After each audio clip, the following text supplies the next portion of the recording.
안녕하세요. 재테크 메이트입니다. 얼마 전 커뮤니티 게시글을 통해 공유드렸던 대로 앞으로는 미국 배당 다우존스뿐만 아니라 국내에 상장되어 있는 주요 월 배당 ETF 그리고 커버드콜 ETF까지 월 배당률 및 배당 성장률 데이터를 공유드릴 예정입니다. 먼저 기존에 공유드렸던 미국 배당 다우존스부터 살펴보겠습니다. 종목명의 회색 음영 표시는 월말 배당, 초록색 음영 표시는 월중 배당 종목들입니다. 월말 배당 종목들은 25년 11월 모두 0.3%대 배당률을 기록한 반면 월중 배당 종목들은 낮게는 0.16%에서 0.21%의 월 배당률을 기록했습니다. 안전자산인 솔미체 역시 월중 배당 종목이며 11월은 0.23%의 월 배당률을 기록했습니다. 미국 배당 다우존스 종목들의 배당 성장률을 확인해보기 전에 먼저 SCHD의 3분기 배당금을 살펴보겠습니다. SCHD는 3분기에 0.2604불의 배당금으로 3분기 기준 전년 동기 대비 약 3.5% 배당이 성장했으며 3분기까지 누적으로는 5.4% 배당이 성장을 했습니다. 이제 마지막 4분기 배당금만 남아있고 올해 기준 10%의 배당 성장률을 기록하기 위해서는 4분기에 약 0.33불 이상의 높은 배당금이 필요하여 사실상 10% 달성은 어렵다고 봐야 될 것 같습니다. 현재까지 분기 배당 최고치는 24년 2분기에 0.2747불인데 이보다 살짝 더 높은 0.28불 정도의 배당금이 나온다고 하더라도 누적 배당 성장률은 5%대에 그치게 됩니다. 미국 배당 다우존스 종목들의 배당 성장률 데이터입니다. 11월 기준으로 모든 종목이 약 20에서 최대 30%까지 배당금이 줄어든 걸 볼 수가 있습니다. 지난 11개월간 누적으로 비교해보면 타이거는 마이너스 3.7%, 솔은 마이너스 1%, 솔 해지는 마이너스 8.7%, 에이스는 마이너스 6%를 기록 중입니다. 올해 외납세액 원천징수 이슈로 인해 15% 배당금이 줄어들었고 솔 해지와 환노출 상품들 간 환율을 고려해보면 배당금은 약 6에서 7% 정도 성장하고 있는 것으로 볼 수 있을 것 같습니다. 환율 영향으로 인해 15% 대비 비교적 낮은 수준으로 배당금이 줄어들게 되었습니다. 이어서 미국 배당 다우존스, 커버드콜 및 코미커의 배당 데이터입니다. 타미당 1호는 옵션 매도 비중이 낮아서인지 본조와 비슷하게 매월 배당률이 왔다 갔다 하는 모습을 보여주고 있습니다. 나머지 종목들은 대부분 월 배당률이 다른 달과 큰 변화 없이 비슷한 수준을 유지하고 있는 걸 확인할 수가 있습니다. 이어서 미국 배당 타겟 커버드콜 종목들의 배당 성장률입니다. 커버드콜 종목들 역시 코미커를 제외하면 모두 11월에도 배당금이 큰 폭으로 줄어든 걸 볼 수가 있습니다. 25년 11개월간 누적으로 살펴보면 타미당 1호는 2.3% 배당이 증가했으나 2호는 5% 감소를 했습니다. 한국판 디보인 코미커는 11개월 누적으로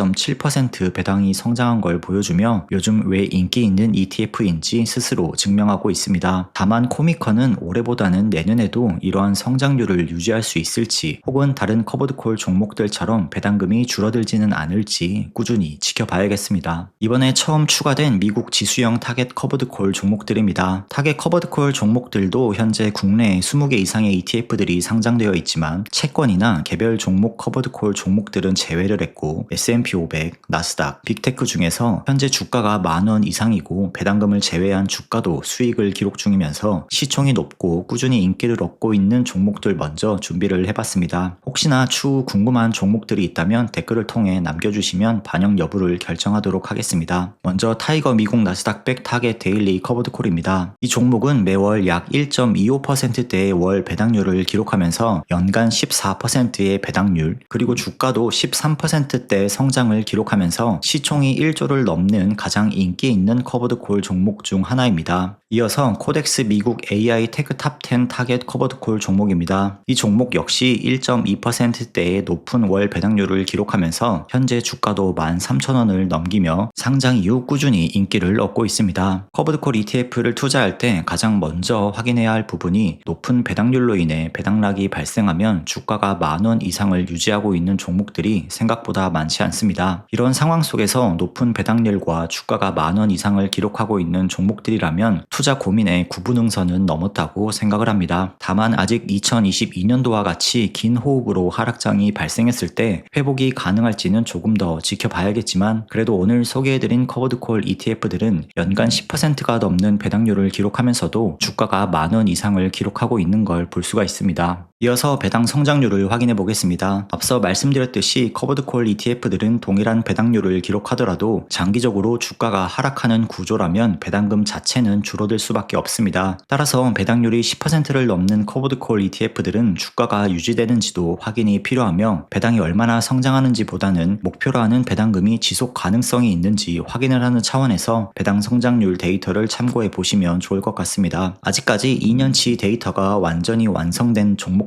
없지만 올해 나스닥과 빅테크 종목들의 수익이 잘 나오면서 월 배당도 꾸준히 증가하고 있는 걸 볼 수 있습니다. 이어서 국내 고배당 ETF입니다. 코스피에 속해 있는 종목들을 추종하는 ETF들이며 현재 가장 인기 있는 두 종목은 플러스 고배당주와 타이거 은행 고배당 플러스 탑10입니다. 최근 들어 타이거 코리아 배당 다우존스, 코덱스 금융 고배당 탑10, 솔 코리아 고배당 등 신규 종목들이 상장하면서 국내 고배당 ETF들도 본격적인 경쟁 체제로 들어서게 될 것으로 예상이 됩니다. 국내 고배당 ETF들의 배당 성장률입니다. 플러스 고배당주는 우리나라 근본 ETF답게 꾸준히 배당이 성장하고 있는 걸 볼 수 있습니다. 타이거 은행 고배당 플러스는 10월, 11월이 전년 대비 배당이 소폭 감소했지만 11개월간 누적으로 11%의 성장률을 보여주고 있습니다. 솔 금융지주 플러스 고배당 역시 올해 하반기 기준으로 전년 대비 배당률이 크게 성장하고 있는 걸 볼 수 있습니다. 마지막으로 국내 커버드콜 ETF입니다. 국내 코스피와 관련된 커버드콜 ETF들은 종류도 많지 않지만 그만큼 시총도 높지 않습니다. 국내 커버드콜 종목들도 마찬가지로 주가가 10,000원을 넘기면서 높은 배당률도 꾸준히 기록하고 있는 종목들 위주로 추려봤고 시총이 너무 낮은 종목들은 제외를 했습니다. 특히 국내 커버드콜 종목들이 인기가 많은 이유는 미국 커버드콜 종목들과 달리 옵션 매도를 통해 들어오는 배당금은 비과세이기 때문에 단순히 절세 계좌뿐만 아니라 일반 계좌에서도 고액 자산가들이 많이 투자하고 있는 종목들로 알려져 있습니다. 특히 현재 시총이 1조 5천억을 넘는 코덱스 200 타겟 위클리 커버드콜은 강남 사모님들이 돈을 싸들고 와서 매수하는 종목이라고 소개가 되었는데 현재 지급되는 배당금을 보면 이름값을 톡톡히 해주고 있습니다. 거기에 주가도 코스피를 잘 따라가고 있는 모습을 보여주면서 라이즈 200 위클리 커버드콜보다 뒤늦게 출시가 되었음에도 높은 인기를 얻고 있습니다. 앞서 소개해드린 국내 커버드콜 종목들 중 유일하게 24년도 데이터가 있는 라이즈 200 위클리 커버드콜의 배당 성장률입니다. 24년에 비해서 올해 꾸준하게 매월 배당금이 성장하며 이러한 모습을 지속적으로 보여줄 수만 있다면 이 종목 역시 더 많은 인기를 끌 수 있을 것으로 보입니다. 마지막으로 제가 지난 2년여간 거의 매월 미국 배당 다우존스 종목들의 배당금 관련 영상을 올리면서 꾸준하게 해당 종목을 매수하고 있지만 최근에는 미국 배당 다우존스에 대한 포모 및 회의론이 가장 뜨거운 시기인 것 같습니다. 저는 기존에도 지속적으로 말씀드린 것처럼 이 종목을 꾸준히 보유 및 매수할 예정입니다. 한 가지 달라진 점은 외납세액 원천징수 이후 코미커 비중을 조금 추가해서 15%만큼 배당금이 축소되는 것을 보완하는 것으로 말씀을 드려왔습니다. 최근 SCHD와 관련된 다양한 칼럼 등을 검색해 보던 중 제가 생각하는 것과 비슷한 내용을 언급해주는 칼럼이 있어서 소개해 드릴까 합니다. 먼저 시킹알파에서 본 칼럼으로 SCHD는 성장, 기술주 중심의 현재 시장과 엇박자를 내고 있지만 이는 낮은 가격에 살 수 있는 기회라고 말하고 있습니다. 시장의 흐름이 기술주에서 펀더멘털 중심으로 바뀐다면 향후 2, 3년간 연평균 15에서 18%의 수익률을 기대할 수 있다고 합니다. 또한 SCHD는 배당 재투자 전략을 실행하는 투자자들에게는 여전히 매력적이라고 합니다. 하지만 SCHD 하나만 투자하기보다는 SCHD를 배당주 코어로 세팅을 하고 여기에 다른 ETF를 포함시켜 포트폴리오의 균형을 추구하는 것을 고려해보라고 전하고 있습니다. 해당 칼럼에서 추천하는 ETF로는 디보, 제피, AVDV, 리츠 등을 언급하고 있습니다. 저는 한국판 디보인 코미커를 몇 년 전부터 모아오고 있기 때문에 오히려 SCHD 단독 투자자들이 느끼는 포모를 잘 못 느끼고 있는 것일지도 모르겠습니다. 어찌됐든 다양한 전문가들도 SCHD에 대한 매수 의견을 내고 있고 다른 배당 ETF와 혼합 전략을 제안하는 만큼 저는 앞으로도 꾸준히 매수를 해 나갈 예정입니다. 최근은 S&P 500과 나스닥이 엄청난 랠리를 보여주면서 신처럼 받들어지고 있지만 제가 지수형 ETF에 장기 적립식 투자를 한다고 했을 때 부정적인 의견을 말한 사람들은 모두 2000년에 2009년에서 2010년까지의 약 10여 년가의 장기 하락을 언급하고 있습니다. 아마도 이때 S&P 500과 나스닥을 투자했다면 저 역시 적립식 투자를 지속해 올 수 있었을지 의문이 들었을 것입니다. 하지만 이때를 버틴 사람들은 현재 주식이 엄청나게 상승을 하면서 모두 억만장자가 되었습니다. SCHD 역시 이러한 추세로 간다는 보장은 없지만 시장은 언제나 좋을 수만은 없고 또 나쁠 수만은 없다고 생각을 합니다. 그럼에도 불구하고 지금 내 마음이 너무 불편하고 힘이 든다면 과감하게 정리하는 것이 맞다고 생각을 합니다. 오늘은 미국 배당 다우존스 뿐만 아니라 현재 국내 ETF 시장에서 인기를 끌고 있는 다양한 월배당 ETF들의 배당률 및 배당 성장률을 확인해 봤습니다. 오늘 영상에 포함되어 있지 않았지만 평소 관심이 많았거나 바라는 종목이 있다면 댓글을 통해 남겨주시면 반영할 수 있도록 노력해 보겠습니다. 오늘 영상은 여기까지입니다. 도움이 되셨다면 구독과 좋아요 부탁드립니다. 다음 시간에도 더욱 유익하고 도움되는 영상으로 찾아뵙겠습니다. 시청해 주셔서 감사합니다.